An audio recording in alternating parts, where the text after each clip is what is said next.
Welcome to another Airbrush Asylum video. In this video, I'm going to focus on the basics. So this is going to be a very simple introduction to airbrushing, a few things that you really need to know. Let's get into it right now.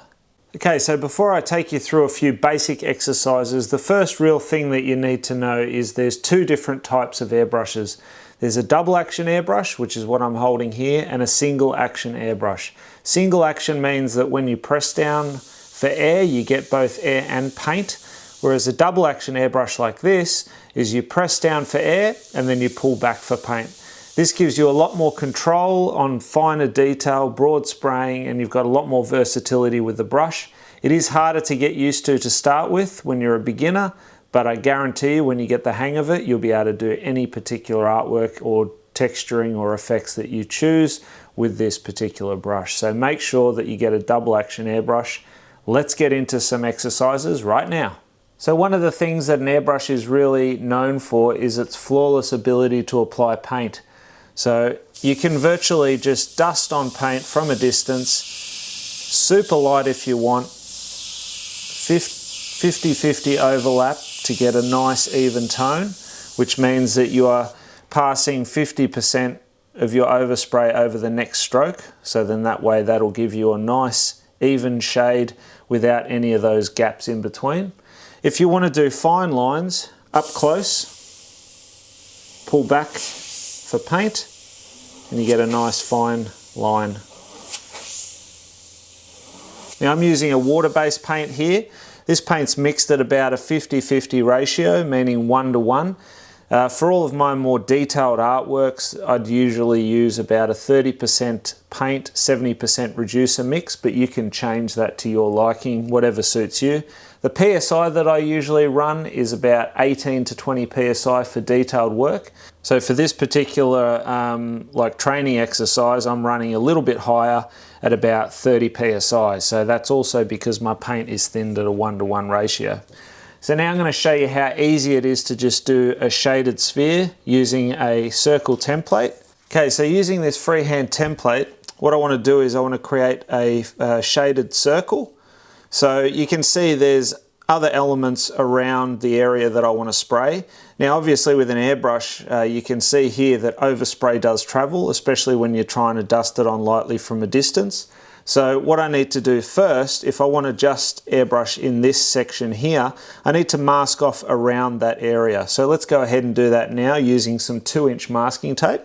Okay, so just going to lay those strips of masking tape on here, basically to protect us from the overspray.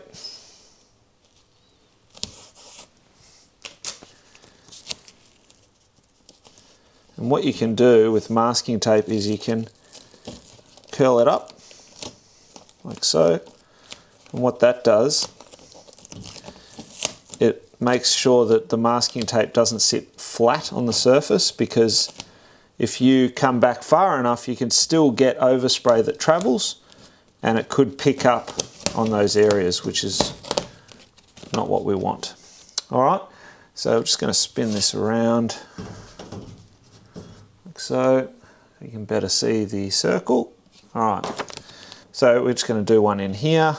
So again, using that blue, it's going to hold the template onto the surface, and what I want to do is I want to do numerous passes and I want to do a 50-50 overlap to get a nice even tone. So from a distance, not going too heavy, slight dusting.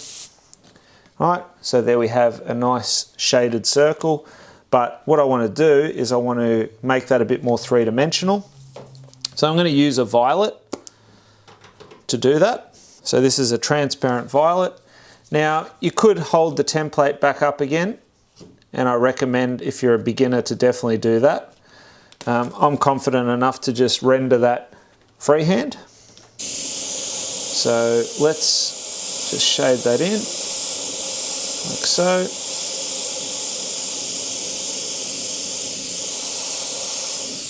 All right, so you can see the shadow is sitting on that edge, and effectively that's what I call like a smile line. You can kind of tell it looks almost like an emoji, a smiley face with the smile line there. You don't want to be too sharp with it, but let's say that you struggle doing that freehand. Well then, I'll show you how to do it with the template. So let's go ahead and flat tone for another circle.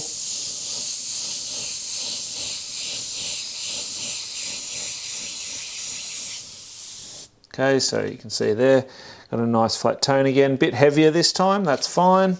Switch to our violet. Just going to remask that up, like so. And this time, we're just going to spray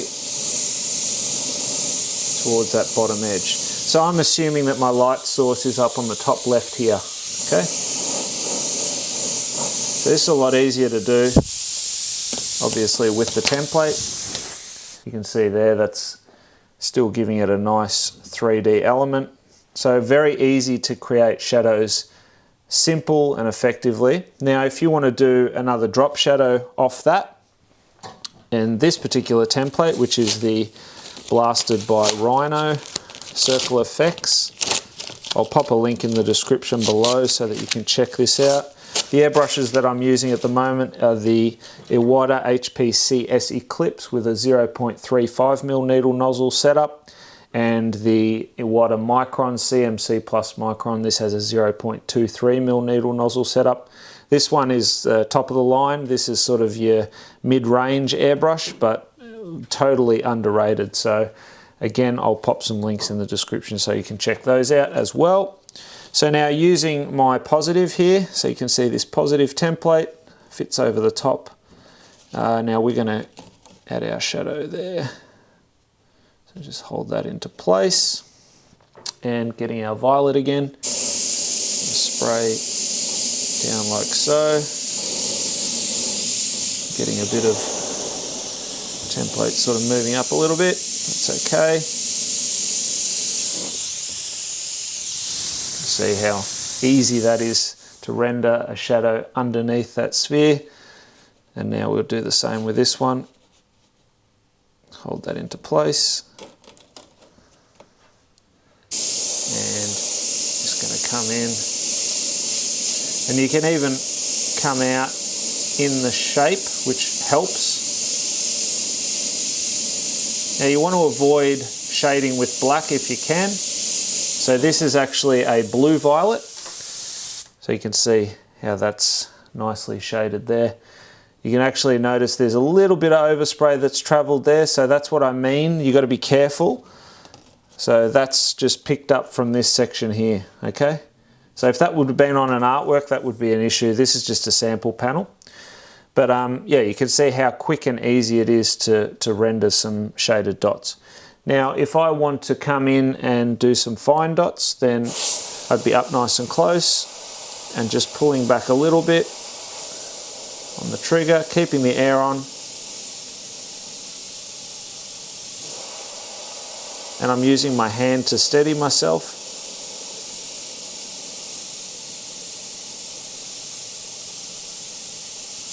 Right, you can see there how you can easily do fine dots. I'll switch to this brush as well so you can see it with the light blue. So same procedure, up nice and close. This one will go a bit finer.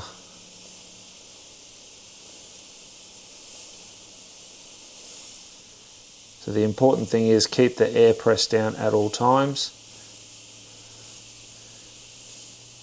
If this is the first time watching one of our videos, then welcome. For all of our regular viewers, welcome back. I do hope that you're enjoying this video so far. If you are, feel free to give it the like, share it out, and let's build this airbrushing community together. And if you haven't already, consider subscribing. I do weekly videos, so tap on that bell icon, and that way you won't miss out on any new content. So keeping that air on all time, just adding in those little fine dots. So you can see you can get nice fine detail, no problem with an airbrush. And then again, for shading, further away. So the last main thing that I want to explain to you is that there's three main factors that relate to the airbrush. So we've covered a few of them here.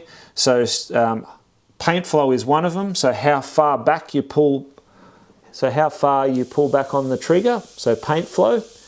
Height, so the distance that you are from the surface. So you can see here, if I'm up really close, that's going to allow me to do a fine dot. Whereas if I'm further away, that's where I can, do a shaded stroke, no problem. All right, and then obviously a fine line, still up nice and close, but I'm moving with it. And that brings me to the last one, which is speed, okay? So speed is obviously how fast you're moving. So if I didn't move with it and I stayed in one spot, it's going to build up more and more paint and you eventually get a bit of a run, all right? So when you're doing a line, you want to keep moving with it. Now holding your airbrush, I like to hold it like so with two hands. That way I can use my hand as a guide, especially when I'm up nice and close or doing a line. I can sort of steady myself like that. And you can also, if you're doing like a certain shaded area, then you can use your finger as a guide as well, just to sort of keep it consistent until you get the feel for doing it all freehand, okay? So that was just a very, very basic introduction to airbrushing. There's loads more videos on this channel that show you more detailed artworks as well as how to use templates and do all sorts of special effects. So consider checking out some of those videos. Thanks again for watching. Go grab your airbrush, do some amazing artwork yourself, and I'll see you again very, very soon in the next video. Bye for now.